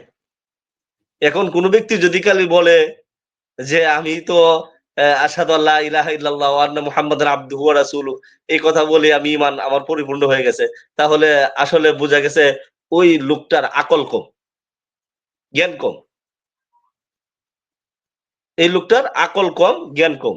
যেমন হযরত ওমর রাদিয়াল্লাহু তাআলা আনহু যখন এই হাদিসটা বলছিলেন, আল্লাহর হাবিব সাল্লাল্লাহু আলাইহি ওয়াসাল্লামের দরবারে একজন সাহাবী ছিলেন, হযরত আবু হুরায়রা রাদিয়াল্লাহু তাআলা সম্ভবত। যখন আল্লাহর হাবিব সাল্লাল্লাহু আলাইহি সাল্লাম ফরমান যে লা ইয়াদখ লা ইলাহা ইল্লাল্লাহ দাখালাল জান্নাহ, যে ব্যক্তি লা ইলাহা ইল্লাল্লাহ পড়লো সে জান্নাতে চলে গেল। এই কথা বলার সাথে সাথে উনি তো দৌড়ে যায় সবাইকে বলতেছেন। ওমর রাদিয়াল্লাহু তাআলার সামনে সর্বপ্রথম পড়ছেন। পড়ার পরেই তো তারা দাফাতে ধরছে। "এই বেটা কি কস? লা ইলাহা ইল্লাল্লাহ দাখালাল জান্নাহ।" এই কথা বললে তো পরে বলছে যে এ এটা বলতে নিষেধ করছেন যে না। কারণ আল্লাহর হাবিব সাল্লাল্লাহু আলাইহি ওয়াসাল্লামের কাছে তখন উপস্থিত হইছেন। হইলে পরে বলতেছে, "হ্যাঁ ওমর তুমি এই কথা বলছো?" "জি, জি।" আমিও তো মানে সে আমার কাছে এই কথা বলছে তখন আমি এই কথা বলছি। তো বলতেছে যে, "হে আল্লাহর হাবিব, যদি আজকে এই বেচারা ওই কথার উপর থাকে, মানুষ তো নামাজ পড়বে না, মানুষ তো হজ করবে না, মানুষ তো যাকাত দিবে না, মানুষ তো রোজা রাখবে না, কোন কিছুই করবে না। ইসলামের যত বিধান আছে সমস্ত ওই বিধানগুলো ছেড়ে দিবে।" অর্থাৎ কিছু বিষয় আছে যেগুলি মনে করেন যে লা ইলাহা ইল্লাল্লাহ দাখালাল জান্নাহ। হ্যাঁ, আমি লা ইলাহা ইল্লাল্লাহ পড়বো। পড়ার পরে দেখা গেল আল্লাহ যদি আমার প্রতি দয়া করেন আমি মাফ পেয়ে যাব। কিন্তু আল্লাহ যে হুকুম আহকাম বিধানগুলি দিয়েছেন এটা কি আমার পালন করা কর্তব্য নয়? আর এইগুলো পালন না করে যদি আমি বলি যে আমি পরিপূর্ণ ঈমানদার তাহলে কি এটা কোনো ভালো ব্যক্তির কাজ হবে? জ্ঞানী ব্যক্তির কাজ হবে? জি, এনামুল ভাই। জি, জি, ধন্যবাদ হুজুর মামুন ভাই। হুজুর যে কথাটা একটি কথা বলছেন, আমি একটি কথা সূত্র ধরেই আলোচনা করতে চাই। সেটা হলো হুজুর বলছেন এই যে নামাজ পড়ো। হুজুর যে কথাটা বলছেন হুম, নামাজ পড়ো। তো এখন হুজুরের কাছে আমি জানতে চাইবো এই নামাজ পড়ো, নামাজ বলতে কি? এটা তো বুঝলাম না। মানে ক্লিয়ার বুঝতেছি না। নামাজ কি আরবি শব্দ না কোন ভাষার শব্দ? তো আপনি আমার সাথে যে কথা বলতেছেন এটা কোন ভাষায় কথা বলতেছেন? এনামুল ভাই? বাংলা। বাংলা। তাহলে ভাষাটাও হয়তো জি, বাংলা বাংলা, হবে। বাংলা, বাংলা। নামাজ শব্দটাও বাংলা।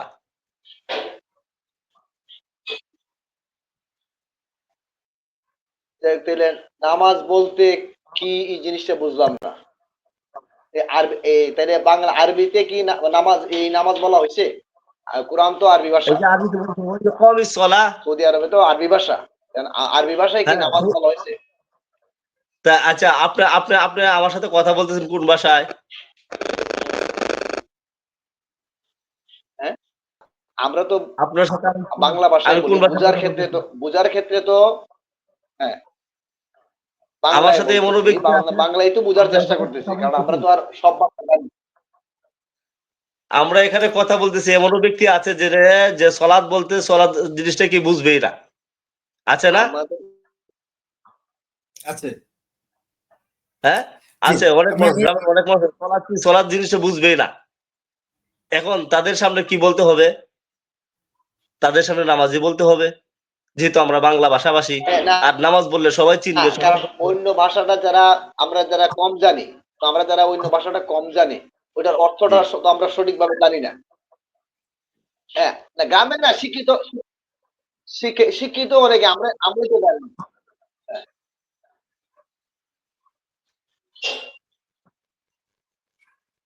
নামাজ কি ইমানের আলাদা প্রকাশ নাকি আলাদা ইবাদত? আচ্ছা। এটা কি আপনার প্রশ্ন? এটা আমার প্রশ্ন। মানে এটা কি আলাদা অন্য কোনো ইবাদত নাকি এটা, বললামই তো। একটা ঘরের মধ্যে ৪ টা খুঁটি আছে। একটা একটা ঘরের মধ্যে ৪ টা খুঁটি আছে। ঠিক না? এখন কোন জি, একটা খুঁটি যদি না থাকে তাহলে ঘরটা কি পরিপূর্ণ? না। হ্যাঁ? জি, ঘরটা এনামুল ভাই আপনার সাউন্ড, অবশ্যই পরিপূর্ণ এনামুল না, ভাই আবারও অসম্পূর্ণ। আপনার সাউন্ড ডিস্টার্ব হয়েছে সম্ভবত। আপনি আবার নতুন করে এন্ট্রি নেন।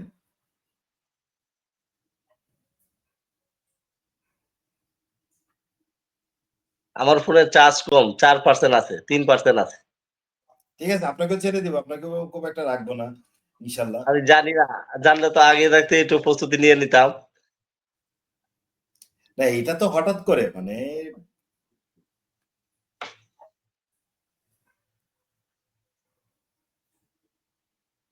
জি, তো একটু প্রস্তুতি থাকবেন। সময়ে সময়ে আপনাকে ডাকা লাগতে পারে, ডাকতে পারি। আপনার আলোচনা আসলে আমার দৃঢ় বিশ্বাস আগামীতে আমাদের দর্শকবিন্দু ও চাইবে আপনার ইয়া। তো আপনাকে মানে প্রশ্ন যেটা করা হয়েছিল, নামাজ কি মানে ইমানের প্রকাশ নাকি আলাদা ইবাদত? একটা ঘর 4টা খুঁটি দ্বারা তৈরি হইছে। এখন যে একটা খুঁটি না থাকে তাইলে এটার পরিপূর্ণতা পাইলো না পাইলো না? অপরিপূর্ণ রয়ে গেল। তাইলে তাইলে এটা কোন পর্যায়ে পড়ে? আপনি আপনি কারণ বুনিয়াল ইসলাম আলা খামসিন শাহাদাতি আল্লাহ ইলাহা ইল্লাল্লাহ।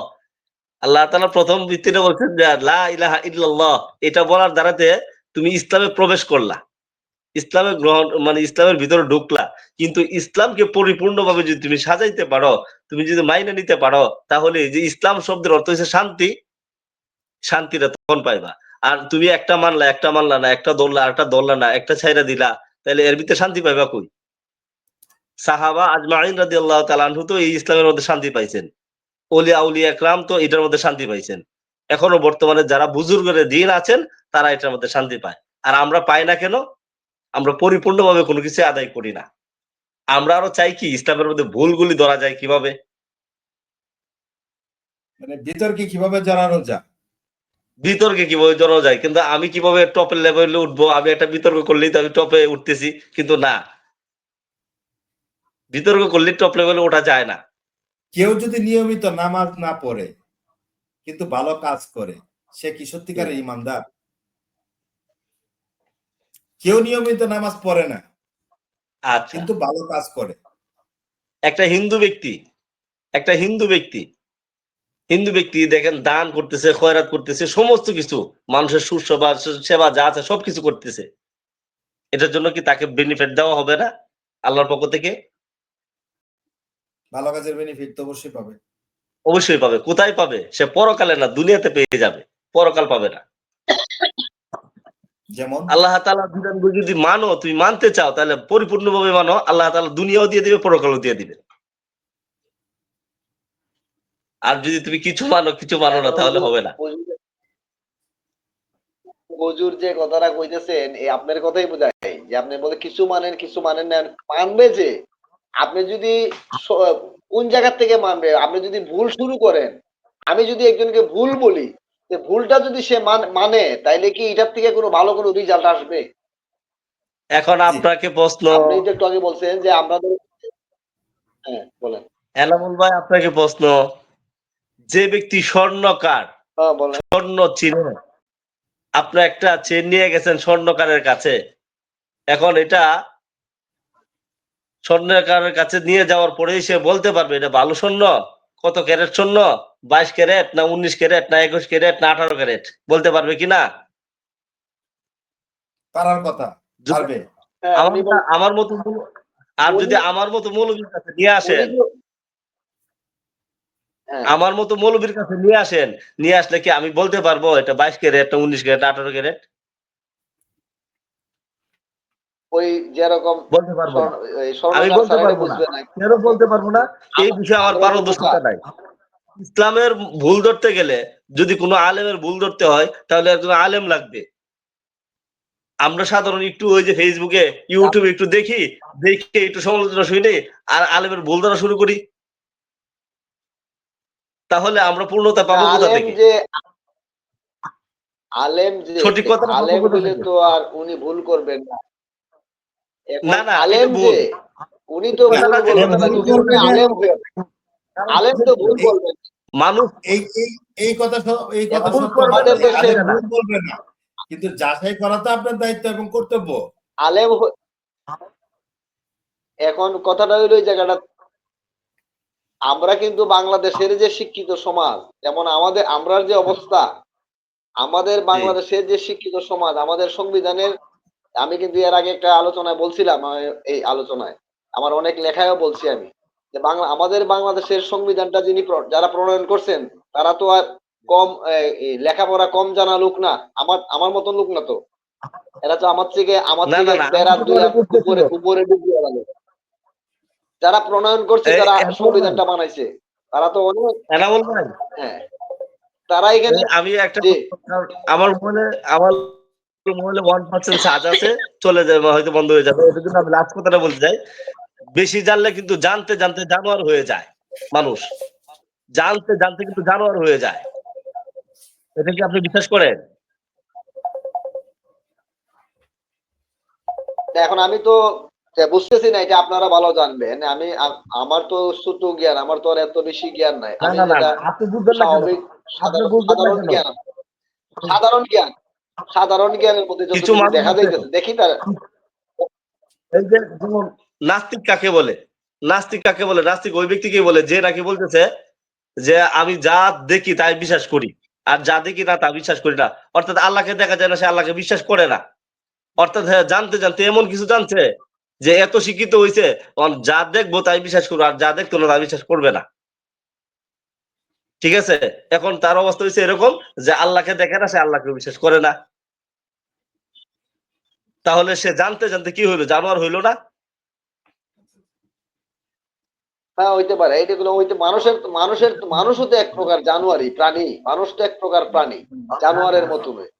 মানুষ, বাকিগুলা মানুষ যদি বাকি জানোয়ার আচরণ হয়, এগুলো তো মানুষ মানুষ তো একটা প্রকার মানুষ প্রাণী। যদি, মানুষ যদিও জানোয়ার হয়, তবে আল্লাহ তাআলা মানুষকে বলতে আশরাফুল মাখলুকাত, অর্থাৎ সৃষ্টির শ্রেষ্ঠ বলছেন। হ্যাঁ, জানোয়ার ঠিক আছে, কিন্তু এটার ওই জ্ঞানের সৃষ্টির মধ্যে শ্রেষ্ঠ কাকে বলছেন? যেন জ্ঞানের ওই জায়গাটা তো হইলো জ্ঞানের ক্ষেত্রে। সে যখন জ্ঞান বলতে কোন রকম জ্ঞান, তার নিজের শরীরটাকে, যে বডিটাকে যখন এই জ্ঞানের মাধ্যমে পরিচালিত করব, তখন সে ওই ভালো পর্যায়ে গেল বা আশরাফুল মাখলুকাতের পর্যায়ে গেল। এর আগ পর্যন্ত তো সে প্রাণী। এই যে আপনি বললেন আচ্ছা, যে একজন হিন্দু মানুষ যদি খ্রিস্টান, হিন্দু হিন্দু উল্টা পাল্টা উল্টা পাল্টা হিন্দু বলে, সে তো জানোয়ার। না না, এই যে হিন্দু খ্রিস্টান বৌদ্ধ ওরাও কিন্তু মানুষ, আর মুসলমানও কিন্তু মানুষ। তাইলে আশরাফুল মাখলুকাত বলতে কি ওই হিন্দু খ্রিস্টান বৌদ্ধদেরকে বলছে? এটা আমি জানি না, এটা তো আপনি বলবেন যে কারে কারে বলছে। না, আশরাফুল এটা এটা তো মাখলুকাত আপনার বলতে জানা দরকার। কারে বুঝায়? এটা তো আপনার জানা দরকার। চাচা, ফোনটা বন্ধ হয়ে যাবে। আচ্ছা, ঠিক আছে, তাহলে আর আপনাকে না, আমরা তো শুনি শুধু, কিন্তু এটা বিস্তারিত ব্যাখ্যা তো আর জানি না। ইনশাআল্লাহ বিস্তারিত ব্যাখ্যার আপনার সাথে জন্যই তো আপনার শরণাপন্ন হওয়া, ইনশাল্লাহ আগামীকাল, বিস্তারিত জানার জন্য। আগামীকাল আপনি এই এই ব্যাপারে একটু আলাপ আলোচনা বা একটু কি বলে এই একটু ধারণা নিবেন, আমিও একটু নেওয়ার চেষ্টা করব। আর আমাদের হাফেজ সাহেব তো আছে নেই, এতে ওনার কাছ থেকে আমরা বাকিটা বিশ্লেষণটা শুনবো আর কি। আচ্ছা, আপনার কিছু আমার জানার দেবেন কা? হয়ে গেলে আর কোনো কথা বলতে পারবো না। জি আর এনামুল বলেন। ভাই, আচ্ছা আচ্ছা আচ্ছা আচ্ছা, ইনশাল্লাহ। জি, আসসালামু আল্লাহর আলাইকুম। রাস্তে মাফ চাই, কারণ আমার কথা যদি ইনশাল্লাহ। কষ্ট পেয়ে থাকেন, আল্লাহ মাফ, জি, ইনশাল্লাহ। আল্লাহ আমাকে না না মাফ করবেন, না আপনি না আমাকে মাফ করে না দিবেন। না না, অবশ্যই না, অবশ্যই না। আসলে আমরা আমরা আলোচনা করতেছি আসলে সবকিছুই আমরা বুঝার জন্য, এখানে ক্লিয়ার হওয়ার আলোচনা জন্য। এখানে বিরক্ত হওয়ার আমরা কিছু না। আলোচনাটা হ্যাঁ, করি বিরক্ত। সমসাময়িক বিষয় নিয়ে, নানান বিষয় আসলে বাস্তব জীবনে কিছু অভিজ্ঞতা শেয়ার করার আলোকে কিন্তু আমরা এই আলোচনাটা হ্যাঁ, করি, যা থেকে জি, জি। হয়তো আমার এটা এরকম কেউ মানে হয়তো 2 4 5 10 20 50 জন 100 জন 200 জন 300 জন দেখে, হ্যাঁ, না, কিন্তু এটা আলহামদুলিল্লাহ, আলহামদুলিল্লাহ, এটা ভালো, অনেক মানে ভালো, এটা আমি আলহামদুলিল্লাহ ভালো। চাচ্ছি যে এখানে আহ, বিরক্ত প্রত্যন্ত হওয়ার গ্রামে কিছু নাই, মানে রাগ করার কিছু নাই। আলোচনা, হ্যাঁ, বুঝার জন্য, আলোচনা নিজেদের আলোচনা বুঝার জন্য বা উত্তেজিত বা মন খারাপের অন্যদেরকেও কিছু নেই। সহযোগিতা করে। আর ভুল হ্যাঁ, ত্রুটি হ্যাঁ। মানুষেরই হবে। আমি আমি যে আল্লামা প্ল্যাটফর্মটা শেখ মানে সাদী রহমাতুল্লাহ আলাইহি সবাই চিনতেন। আল্লামা শেখ সাদী রহমাতুল্লাহ আলাইহি বলছিলেন, আমার প্রকৃত বন্ধু ওই ব্যক্তি যে নাকি আমার ভুলগুলি ধরিয়ে দেয়। আমার ভুলগুলি যদি আপনি ধরায় দেন, আমি মনে করব যে আপনি আমার প্রকৃত বন্ধু। কারণ আমার লজ্জা পাইলে আপনার সামনে আমার লজ্জা শেষ হয়ে গেল। আর যদি আমি দোষের সামনে, হাজারো এখন মানুষের সামনে এটা উপস্থাপন করি, বলি, এখন আমাদের এই দেশে তো আপনাদেরকে ভয়ে কেউ সত্য মানে ভুল বলতে কি, মানে সঠিকটা জানতে চাইলেও আপনারা তো এই মানে ভুল বুঝেন, এই কারণে কেউ ভয়ে বলতে চায় না। এটি হলো সমস্যা, এই দেশের সমস্যা হলো। কারণ জানতে যাক চাইলেও মানে ভয়ে কেউ বলে না যে সে তো আবার পরে নাস্তিক না হয়ে যায়। এই কারণে কেউ ভয়েও আপনাদের মানে কাছ থেকে কোনো কিছু সে জানতেও যাক চায় না। এনামুল ভাই, এই দেশের আমরা প্রবলেমটা আমার কথা বলতেছি। জি আমরা আসলে কি জানি ওই হুজুর নেই, হুজুর হ্যাঁ, চলে গেছেন।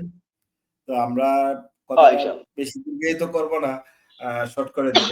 হ্যাঁ, আম তো ও আপনার আল্লাহ করছে। যে আপনার দলীয় অবস্থান নিয়ে কিছু কথা বলছিলাম আরকি। অনেকের মধ্যে জি, জি। জাপা কিংমেকার ভূমিকা হারাচ্ছে। যে আগের নির্বাচনগুলোর যে আপনার একটা তাদের দ্বারাতে যে একটা অবস্থান ছিল বা তাদেরকে নিয়ে অনেকেই অনেক ধরনের ছিল, কি বলে? প্ল্যান প্রোগ্রাম করে কিভাবে তাদেরকে যুক্ত করা যায়, তাদের সাথে মানে একটা লিয়াজু মেইনটেইন করে দলটাকে সুসংগঠিত করা যায়। মানে অন্য দলের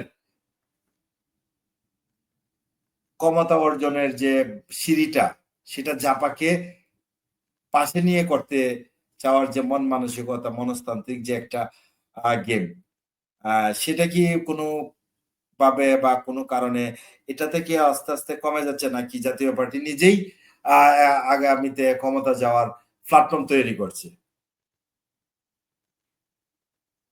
ধন্যবাদ বা মোহাম্মদ ভাই। ভবিষ্যতে হ্যাঁ, আপনাদের জাতীয় রাজনীতি পার্টি এর অবস্থানটা কি? জাতীয় পার্টি মূলত যদি লেভেল প্লেইং ফিল্ড হয়, জাতীয় পার্টি সুন্দরভাবে সারা বাংলাদেশে প্রার্থী দিয়ে জাতীয় পার্টি পূর্ণাঙ্গ নির্বাচনের প্রস্তুতি জাতীয় পার্টির আছে এবং এই মন মানসিকতা নিয়ে জাতীয় পার্টি আগাইতেছে। আর না, জুটের ব্যাপারটা হয়ে আসলে রাজনীতিতে তো জুট অনেক সময় আছে কি, এই নির্বাচনে কিছু সুবিধা, কিছু এই যে ভোট, কিছু আসন, এটা বিগত হয়। নির্বাচন হ্যাঁ, মানে মূল চাবিটা বিগত নির্বাচনগুলোতে আমরা দেখেছি। মূল চাবিটা কিন্তু ছিল জাতীয় পার্টির কাছে। আপনার 111 এর পরে যে 2009 এর নির্বাচন, আওয়ামী লীগের একক সংখ্যাগরিষ্ঠতা মানে এতটাই আর মানে এটারও কিন্তু বড় একটা কারণ কিন্তু জাতীয় পার্টি। জাতীয় পার্টি যদি এই না থাকতো তাহলে তো হয়তো আপনার এই হ্যাঁ, আওয়ামী লীগ তখনকার সময়ে আপনার আ ক্ষমতার কেন্দ্রবিন্দুতে চলে আসতো। এটা সত্য কথা। কিন্তু হয়তো এত বিশাল একটা মানে এ বিজয় নিয়ে আপনার ভূমিধস বিজয় যেটারে বলে, সেই বিজয়টা হয়তো পেত না। না, এখানে তো এই বিগত সরকারের যে কাজগুলা করছে, এটা তো এখানে তো আর জাতীয় পার্টি স্বতন্ত্রভাবে, আমি কালকেও বলছি, স্বতন্ত্রভাবে জাতীয় পার্টি কোনো সিদ্ধান্ত নিতে পারে নাই। আহ, সরকারের মানে সরকারের সিদ্ধান্তই সরকার বাস্তবায়ন করছে। এখন যারে যেভাবে বিএনপি 18 সালে 5টা সিট নিয়ে গেল কিভাবে আপনি বলেন তো? বিএনপির মতন সংগঠন 5টা সিট নিয়ে সন্তুষ্ট, তাইলে এর মানেটা কি? তারা এতেই সন্তুষ্ট এবং বাসা দিয়ে দিছে, এটাই আমরা সন্তুষ্ট। আরো বিভিন্ন ফেসিলিটিস ওনারা নিছে, নেয় নাই ওনারা? 5 জন নিয়ে যদি আমাদেরকে তো 18 সালেও দিছে কতটা, এটা কি বলে, 17টা না 16টা না 17টা সিট দিছে, তারপরেও কিন্তু জাতীয় পার্টি জোর করে নিয়ে 17টা দিছে। আর বিএনপি 18 সালে দিছে মাত্র 5টা। তাইলে যারে যেভাবে সরকার সন্তুষ্ট করতে পারছে, তারা সেইভাবে সে করছে। জোর করে যাইতে হবে তোমাকে। জাতীয় পার্টি যায় না, জাতীয় পার্টি জোর করে নিতেছে, যে কারণে জাতীয় পার্টি বেশি দিছে।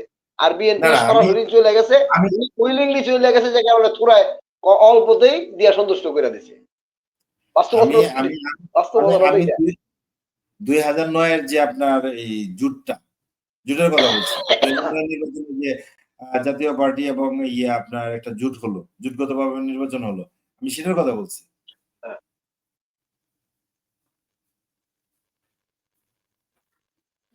2008 হ্যাঁ, 8 না 14 এই তো ৮ এ আমার নয় ৮ এর শেষ নয়, শুরুতে যে নির্বাচনটা হয়েছিল।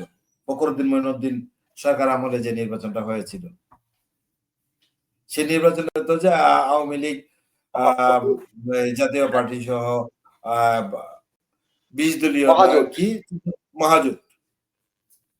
মহাজোট। আর এই যারা বিএনপি আর জামাতে জোট হয়েছিল, আর আওয়ামী লীগ আর জাতীয় পার্টি জোট, এই তো। তাহলে সেই এখানে জোটের মূল, কারণে তো এখানে না, না, সেই এইখানে সেই ওই সময় তো মইনু আহমেদের আর সরকার ছিল। যে বিএনপি এবং জামাত জোট করছে, বিএনপি এবং জামাত জোট করছে, আওয়ামী লীগ আর জাতীয় পার্টি জোট হয়েছে। বিএনপি জামাত তো এটা আগে কি থেকে কোনো জোট ছিল, কারণ অন্যায়? বিএনপি আর জামাত তো হ্যাঁ, আগে থেকে, কারণ তারা 2000 আগে একে আগে একে আগে থেকে নির্বাচন। হ্যাঁ হ্যাঁ, সেই সময় তাদের হ্যাঁ, তিনজন না চারজনের মন্ত্রীও ছিল। একের সময় হ্যাঁ হ্যাঁ 2001 থেকেই তাদের সেই জোট ছিল। আর এই আওয়ামী লীগের সেটা সঙ্গে কন্টিনিউ কিন্তু করছে 2009 জাতীয় পার্টির নির্বাচন সেই পর্যন্ত। রকম জোট ছিল না। হ্যাঁ, আওয়ামী লীগের সাথে জাতীয় পার্টির সেই রকম জোট ছিল না। ওই টাইমে আইসা আওয়ামী লীগ জাতীয় পার্টির গুরুত্ব দিছে, একটা জোট করছে। আমি সেই তাইলে আমি সেই এ- আমি সেই জিনিসটাই বলছি যে সেই কি পয়েন্টটা বা হ্যাঁ ওই যে হ্যাঁ এই, সেই কি পয়েন্টটা কি মানে হারাচ্ছে উভয় দলে। তখন কিন্তু বিএনপিও চাচ্ছিল জাতীয় পার্টির মানে জুটে নেওয়ার জন্য। না, এটাই বললাম, জোটে তো সবাই যার যে সবার সুবিধা চিন্তা করে, সবাই সুবিধার চিন্তা করে। জোট যদি হয়, সে কে কোন জায়গায় সুবিধা বেশি পাবে, ওইটা তো তাৎক্ষণিক সময়ে সবাই চিন্তা করবে, নাকি চিন্তা করবে না? এই চিন্তা করাটা কি ভুল? এই চিন্তা করাটা তো ভুলের কিছু দেখি না। তাইলে এখানে তো সমান সমান ওই সময় তো রাজনৈতিক ভাবেই একটা সিদ্ধান্ত হয়েছিল। পরবর্তীগুলা কি হয়েছে এটা তো সবাই জানে। এখন যেমন দেখেন বিএনপি এবং জামাত একজন একজনকে রাজাকার গালি দেয়, একজন একজনকে চাঁদাবাজ গালি দেয়। তাহলে সম্পর্ক এক সময় থাকে, আর সময় থাকে না। এটার জন্য রাজনীতিতে যে কয়েকটা কথা আছে যে চিরশত্রু বলতে কেউ নাই, এবং যে কোনো সময়ে শেষ কথা বলতে কোনো রাজনীতিতে শেষ কথা বলতে কোনো কিছু নাই। যে কোনো সময় শেষ কথা বলতে যে কিছু কোনো নেই। সময় যে কোনো টান। যাই হোক, এনামুল তাইলে ভাই, এক সময়ে আমাদের সব আগামী জাতীয় নির্বাচনে যাবার সম্ভাবনা কতটুকু? ঐক্য ছাড়া কি টিকে থাকতে পারবে বা টিকে থাকা সম্ভব? না, ঐক্য কেউ আমাদের তো আমাদের সাথে যদি কেউ ঐক্য করতে চায়, দলীয় ঐক্য, সেটা আপনার হলো দলীয় আমাদের ঐক্য, মত। কিন্তু আপনাদের দলীয় ঐক্য, আমাদের যে প্রশ্নটা হলো, আমাদের আমাদের আপনাদের যে দলীয় আমাদের ঐক্য। তো লেভেল প্লেইং ফিল্ড। আমরা নির্বাচনে যাওয়ার যদি পরিবেশ হয়, সেই ক্ষেত্রে ঐক্যর কি চিন্তা ভাবনা, এটা তো হলো চেয়ারম্যান মহোদয় আছেন এবং নীতি নির্ধারণী কমিটি আছে, যারা সিনিয়র নেতৃবৃন্দ আছেন, ওনারা চিন্তা করবেন কার সঙ্গে কি করবেন না করবেন। ব্যাপারটা হলো এখনো তো আমাদের জন্য লেভেল প্লেইং ফিল্ড তৈরি হয় নাই। জাতীয় পার্টি নির্বাচনে যাবে কি যাবে না, এই ব্যাপারটা এখনো সিদ্ধান্ত হয় নাই। কারণ এখনো পর্যন্ত ওই রকম কোনো পরিবেশই হয় নাই। সুতরাং এর পরবর্তী স্টেপের ব্যাপারে আলোচনা করার তো সুযোগ নাই। আপনাদের তৈরি হয়নি লেভেল প্লেইং ফিল্ড, বাট অন্য দল তো বলতেছে যে না, নির্বাচনের পরিবেশ বিদ্যমান। কেন মানে এই কেউ যদি বিদ্যমান কেউ যদি বিদ্যমান মনে করে ওনারা অন্যান্য যাবেন, দল, সমস্যা তো নাই। অন্যান্য দল আমরা যদি একমাত্র বর্তমান প্রেক্ষাপটে একমাত্র জাতীয় পার্টি আর আওয়ামী লীগ ব্যতীত, একমাত্র হ্যাঁ, জাতীয় পার্টি আর আমাদের আওয়ামী লীগ সঙ্গে কি ব্যতীত আচরণ? আওয়ামী লীগ অন্য তো ব্যান, সবগুলি আলাদা ফাংশন। আওয়ামী লীগের তো কার্যক্রম স্থগিত করা হয়েছে। আওয়ামী লীগের কার্যক্রম যেহেতু স্থগিত করা হয়েছে, সেই ক্ষেত্রে আওয়ামী লীগের তো এখানে কার্যক্রম কোনো কিছু নাই। যদি করে তারা আইনের আওতায় তারা করে যাবে, বন্ধু। আইনের অমান্যকারী হিসেবে পড়বে। হ্যাঁ, এখন যেহেতু এখন জাতীয় পার্টি তো এখনো ব্যান করা হয় নাই, জাতীয় পার্টি কার্যক্রম নিষিদ্ধ করা হয় নাই, তাহলে কার্যক্রম করতে বাধা দিতেছে কেন? প্রশ্নটা তো এই জায়গাটা, প্রশ্নের জায়গায়, হ্যাঁ। ঠিক না? প্রশ্নটা তো হলো জাতীয় পার্টির সাথে এই বৈষম্যমূলক আচরণের তো একটা যুক্তি থাকতে হবে। এখন যদি আপনি জোর কইরা আপনি সুবিধায় আছেন বলে আপনি জোর কইরা আপনি যদি আপনার দোষটা আমার উপরে পুরোটাই চাপাই দেন, তাইলে এটার বিচার তো এই দেশের জনগণ এক সময় করতে পারে। জনগণের হাতে যদি তরুণ সুযোগ থাকে, তো সব তরুণ নেতৃত্বের উত্থান দলটির জন্য কি সুযোগ তৈরি করে দিবে, নাকি আবার বিভাজনের দিকে ধাবিত করবে? কিংবা কতটা বুঝি নাই তরুণ নেতৃত্ব কিভাবে আপনার বের করবেন বা বের করা উচিত বলে মনে করেন আপনি? তরুণ নেতৃত্ব তো সবসময় সব দলেই কিন্তু সবসময় তরুণ নেতৃত্বকে প্রাধান্য দেওয়া হয়। সব দলেই সবসময়, বিশেষ করে আমাদের এই দলে বর্তমানে তরুণদের, যেমন মহাসচিব যে নির্বাচিত হয়েছেন, বর্তমানে মহাসচিব উনি তো একজন তরুণ নেতৃত্ব। বর্তমান মহাসচিব কিন্তু একজন একেবারেই তরুণ একজন না মহাসচিব। সেইভাবে এই বয়সে সম্ভবত সবচেয়ে কম বয়সের একজন করলে মহাসচিব। আপনার দলের চেয়ারম্যান, দলের প্রতিষ্ঠাতা, দলের চেয়ারম্যান, দলের মহাসচিব এবং অন্যান্য যে আপনার সহযোগী সংগঠনগুলো আছে, এগুলা বড় বড় মানে প্রথম সারির যে পদগুলা, সেগুলো কি একটা মানে আঞ্চলিকভাবে মানে বেশিরভাগটা হয়ে যাচ্ছে না? এটাকে কিভাবে বিশ্লেষণ না করবেন? না না না, আঞ্চলিকতার কোনো প্রশ্ন নাই। এখানে হলো আপনার কি বলে, যার কোয়ালিটি দিয়েই সবাই আসতেছে। যেমন বর্তমান যে মহাসচিব, উনি কিন্তু ব্যক্তিগতভাবে জনপ্রিয় এদেশের জনগণের সামনে। বিভিন্ন ভাবে উনি কিন্তু আগেই মহাসচিব হওয়ার আগেই কিন্তু উনি জনপ্রিয়, এবং এই উনার এই জনপ্রিয়তাটা আপনার শুধু আমাদের মহাসচিব হওয়ার সুবাদে নয়, ওনার জনপ্রিয়তাটা আগেই উনি জনপ্রিয় হয়েছেন। আর ওনার ওনার মধ্যে এই স্পিরিট, ওনার মধ্যে এই সংগঠন করার মতন এই সৎসাহস আছে বিধায় কিন্তু ওনাকে মহাসচিব করা হয়েছে। কারণ আমাদের এই বর্তমান জাতীয় পার্টির এই এই যে জটিল কমপ্লেক্স পরিস্থিতি, এই সিচুয়েশনে আপনার আপনার একজন মানে খুব শক্তিশালী সৎসাহসী ব্যক্তির খুব বেশি প্রয়োজন। আর সেই দৃষ্টিকোণ থেকেই আমার যতটুকু ধারণা, মাননীয় চেয়ারম্যান স্যার এই বর্তমান মহাসচিবকে নির্বাচিত করেছেন। ওনার যে স্পৃহা, যে ওনার যে স্পিরিট, এই স্পিরিটটাকে অনুমান করে যে উনি উনি পারবেন আমাদের এই জটিল টাইমে, এই ক্রাইসিস টাইমে সঠিক নেতৃত্ব দিতে।